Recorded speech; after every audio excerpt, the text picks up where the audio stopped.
Good afternoon. I want to thank the chairman for holding this timely hearing on our efforts, both domestic and international, to contain and prevent the spread of the Ebola virus. I also thank the witnesses for appearing here today, and I look forward to their testimony. Additionally, I want to thank Chair Biggins and the Board of Directors of the Dallas-Fort Worth Airport and the executive staff for hosting the committee today.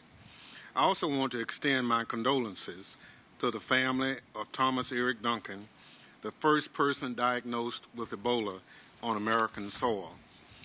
We are not to dehumanize Mr. Duncan, but unfortunately his diagnosis and the procedures that followed raised critical questions about our preparedness for highly infectious diseases such as Ebola and how federal, state, and local authorities coordinate in their aftermath.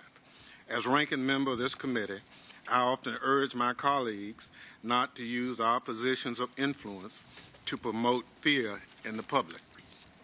Hence, I want to clarify that while it is proper to have serious concerns about the Ebola virus, it would be irresponsible for us to foster the narrative that an Ebola epidemic in the United States is imminent.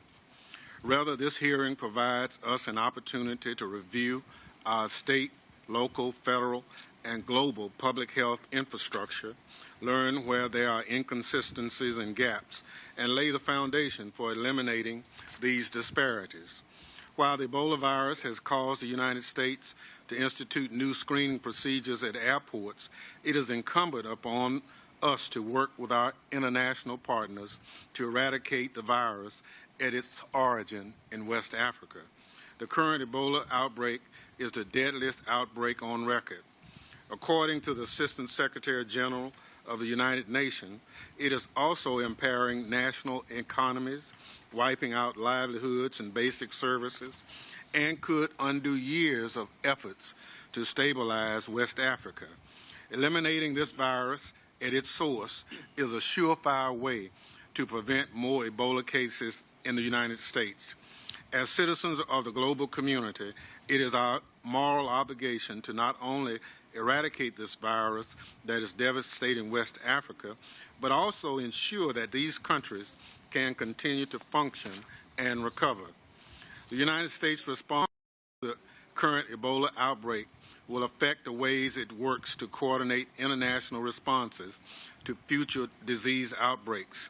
In this case, it seems as if the U.S. and the international community did not act aggressively soon enough. In March, the World Health Organization issued a notice of an Ebola outbreak in Guinea after the virus spread to Sierra Leone and Liberia. There was a lull in new cases in the spring, and as a result, efforts waned. In June, Doctors Without Borders, a non-governmental organization, declared the outbreak out of control. However, the World Health Organization and the international community did not improve on its efforts until August. According to a chart that I have here, we had a lull until the spike started in August of this year. And, Mr. Chairman, I'll submit for the record this chart. Without objections to order. Thank you. Earlier, I stated that an Ebola outbreak in the United States is not imminent, but what should be discussed post-haste is the value of our public health infrastructure and the cost of maintaining it. Many times, public health is used as a pawn for partisan bickering.